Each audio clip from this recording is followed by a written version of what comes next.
All right, so we're back and ready to dive deep into something pretty awesome today. Sounds good to me. We're tackling Voice of Darkness's new album, The Void, which, by the way, is a wild ride, let me tell you. Oh, for sure. A total trip. And for those who haven't had the pleasure, they're known for this crazy blend of progressive metal and sci-fi storytelling, which is like my favorite combo ever. Yeah, it's pretty unique, I have to admit. Absolutely. And in this album, they're telling the story through, get this, an alien named Void. It's an ambitious concept, for sure. And to help us make sense of it all, we've got excerpts from the album's story notes and this cool podcast called VOIDCast. So together we're going to figure out, is Void a hero? A villain? That's something in between. Yeah, that's the big question, isn't it? And right off the bat, the album throws us into this mystery with Into the Void. It hints at Void's birth, but even the liner notes are just asking, like, who is this guy? What's he all about? What does he even look like? And then there's the Voidarian Council, who seem to be in charge of Void's people, and they're clearly not fans. They see him as a total threat.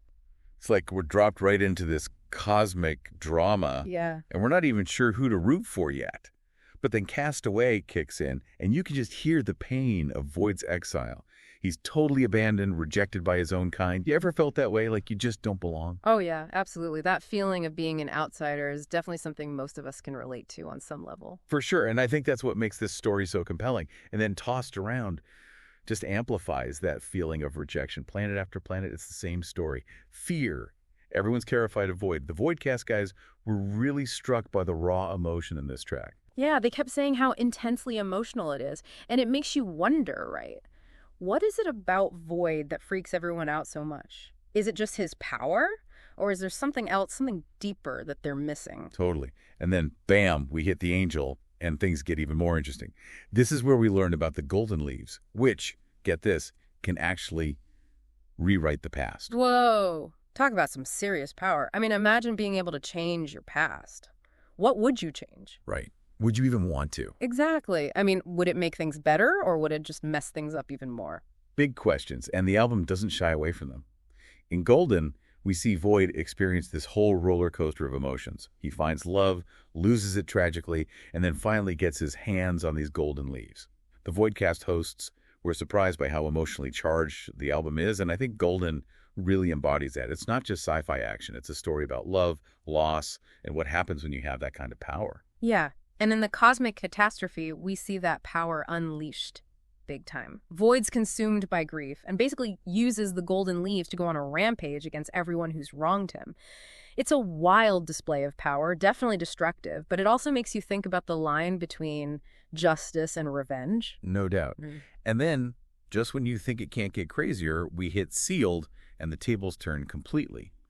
This is where we meet the Cosmic Legion, who are like this intergalactic force, and they use the golden leads against Void, trapping him, of all places, on Earth, in a human body. It's a huge shift, right? From cosmic battles to dealing with human stuff. Exactly. Void becomes John Hernandez, and suddenly he has to face all these human limitations. It's fascinating. In The King and the Curse, we see him struggling with this new reality. He's supposedly a king in this place called New Voidaria, but he feels totally burdened by his past, like he's cursed or something. It's almost like he traded one prison for another, right? Yeah. But in Unleashed, all that pent-up anger, all that cosmic baggage, it just explodes. John cracks, the Void reemerges, and then it's the cosmic catastrophe too, which is like apocalypse times 10. It's insane. And it makes you wonder, is it John causing this chaos, or is it the Void taking over? The album keeps that line blurry, which I think makes Void's character even more intriguing. Oh, absolutely. And then with New Dawn, there's this almost desperate feeling as John tries to find a way to stop the madness he's unleashed. The VOIDcast guys were throwing out all sorts of theories about what that might look like, and I gotta say, I'm dying to know too. Right. What could possibly stop a being like that? What's brilliant about this album is how it blends these epic cosmic events with these really personal human struggles. Even with all the chaos, we see John, or maybe it's the Void, trying to redeem himself. In New Dawn, he's trying to make things right, especially with the people he loved and lost. It's a powerful reminder that even with unimaginable power, we still have to own up to our choices. But here's what's really stuck with me. If Void was trapped on Earth, does that mean those golden leaves are still out there somewhere? And if they are, what does that mean for us? That's the million-dollar question, isn't it? I mean, those leaves could literally reshape reality if someone were to find them. Well, that's a whole other can of worms, maybe even a whole other deep dive. Totally. Thanks for joining us, and until next time, keep exploring the void. Keep exploring.